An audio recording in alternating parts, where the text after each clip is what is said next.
You're listening to Montreal Now with Aaron Rand and Natasha Hall on CJAD 800. That is James MENNIE. He is over at the Montreal Gazette. Jim, we're going to start by talking about Francois Legault, not over the fact that he's in dealing with the environment in New York City, which we talked about yesterday, but the fact that he answered questions today.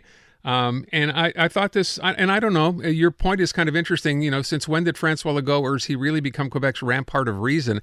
So talking about this whole protest, counter-protest yesterday, and at one point actually said this.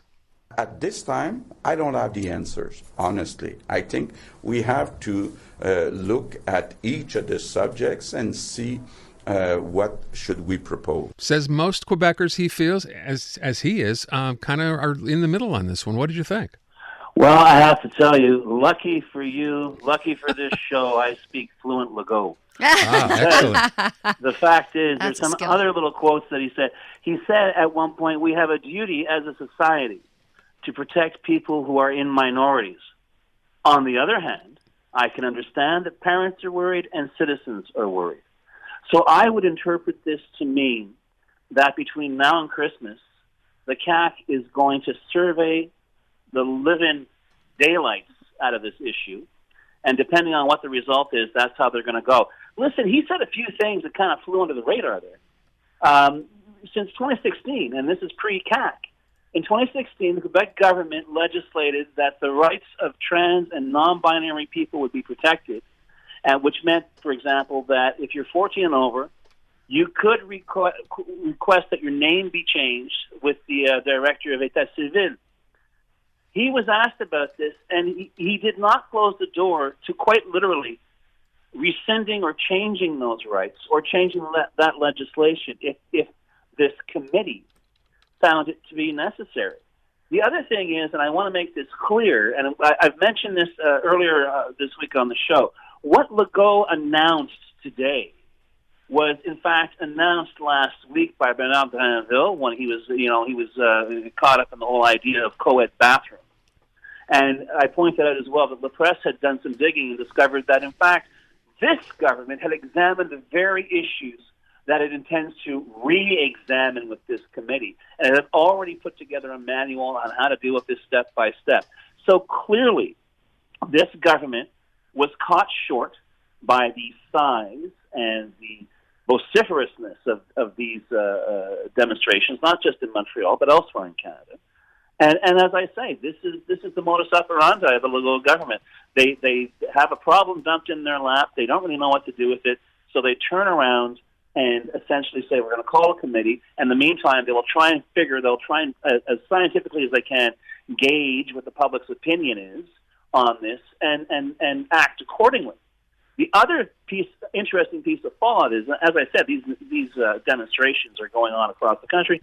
New Brunswick and Saskatchewan have decided not to create a committee. They're adopting legislation. Right. That means that if it's a matter of changing gender, your name, whatever, you have to the parents have to be involved in this. The parents must be involved in this. If you're under 18, there is no question about this. And even though the Canadian Civil Liberties Union has made noises about taking this particular legislation to court, guess what?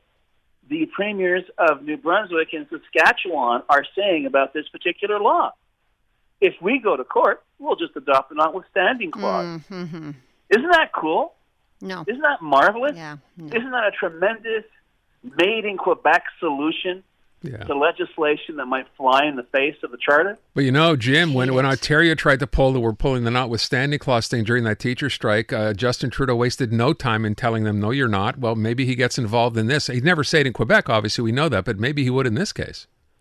Well, we'll see. Right now, I think Justin Trudeau's plate is pretty full, and he's already being pilloried. I know I said he changed the channel with the whole, Indian government's allegation. But all that said, between inflation, the economy, an opposition which may have been stunned at the beginning of this week, but is not going to remain silent for too long, if he wants to get tangled up in this, that's up to him. But I'll tell you something right now.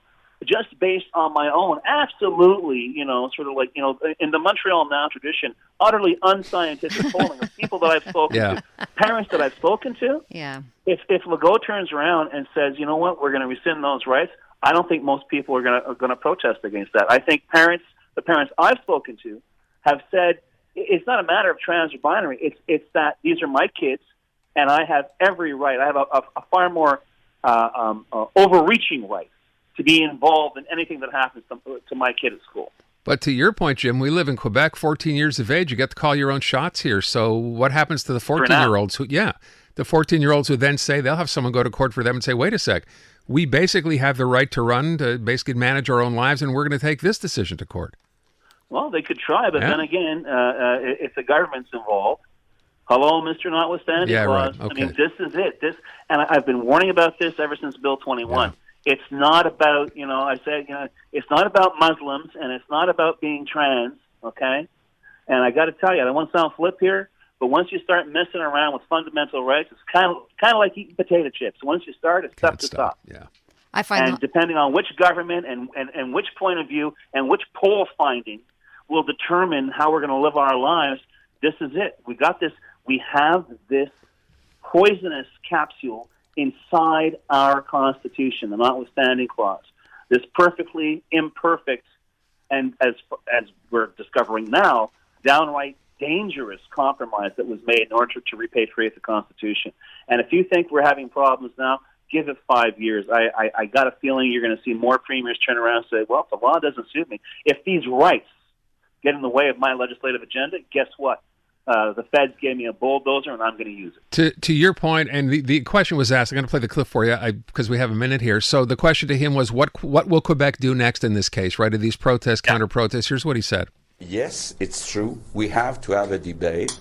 So we'll put in place a committee with some experts that will look at the different subjects, the rights of the parents, the right of the children, all the debate around gender decisions.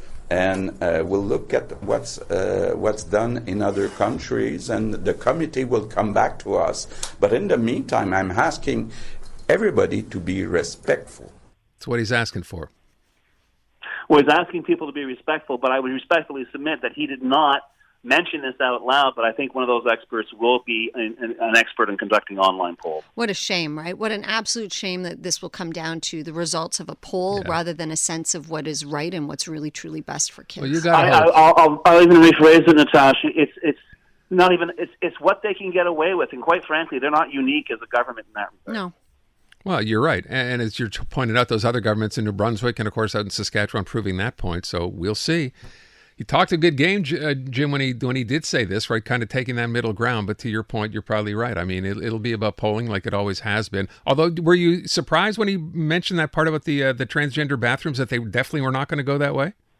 No, not at all. Okay. And I think to a certain extent that, in poker, we call that a tell. And once again, it's not a matter of where I stand on the issue.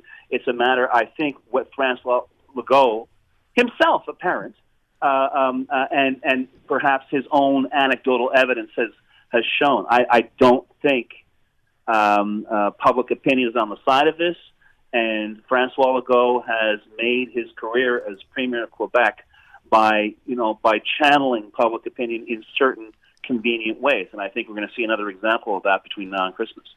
James MENNIE over at the Montreal Gazette. Thank you, Jim. Adamat.